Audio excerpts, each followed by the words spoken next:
اللہ الرحمن الرحیم۔ السلام علیکم ناظرین، آپ کے اپنے چینل الف نیوز میں خوش آمدید اور میں ہوں آپ کے ساتھ ماجد علی۔ آج کی اہم خبر سے آگاہ کرتے چلیں۔ ملائیشین وزیر اعظم مہاتیر محمد تو واقعی زبان کے پکے نکلے۔ کشمیریوں کے لیے ملائیشین وزیر اعظم نے اپنا بڑا نقصان کروا لیا، مگر بھارت کے سامنے ڈٹ کر کھڑے ہو گئے۔ ملائیشیا کے وزیر اعظم مہاتیر محمد کشمیر پر اپنے دو ٹوک موقف کی وجہ سے اپنا بھاری نقصان کروانے کے بعد بھی اپنے موقف پر ڈٹ کر کھڑے ہو گئے ہیں۔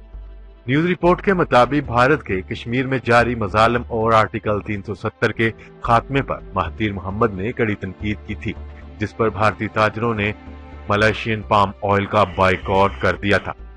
بھارت ملائیشیا سے پام آئل کا سب سے بڑا خریدار تھا، چنانچہ اس بائیکاٹ سے اسے بھاری نقصان اٹھانا پڑ رہا ہے۔ رپورٹ کے مطابق اتنا نقصان ہونے کے باوجود مہاتیر محمد کشمیر کے معاملے پر اپنے موقف پر ڈٹ کر کھڑے ہیں۔ گزشتہ روز انہوں نے کہا ہے کہ بھارتی تاجروں کے طرف سے پام آئل کا بائیکاٹ کے باوجود کشمیریوں کے حوالے سے اپنے موقف پر قائم رہوں گا اور مقبوضہ کشمیر میں بھارتی اقدامات پر میں نے جو تنقید کی تھی اس سے کبھی پیچھے نہیں ہٹوں گا۔ میں اپنی بات کرتا ہوں، وہ بولتا ہوں جو میرے ذہن میں ہوتا ہے اور پھر اس سے کبھی پیچھے نہیں ہٹتا اور نہ ہی بات تبدیل کرتا ہوں۔ میں صرف اتنا کہتا ہوں کہ ہم سب کو اقوام متحدہ کے قوانین پر کاربند رہنا چاہیے، ورنہ اقوام متحدہ کے باقی رہنے کا کوئی جواز ہی نہیں رہتا۔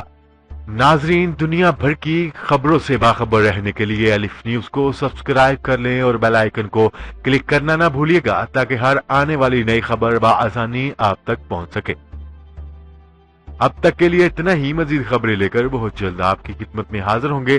تب تک کے لیے اپنا خیال رکھیے گا۔ اللہ نگہبان۔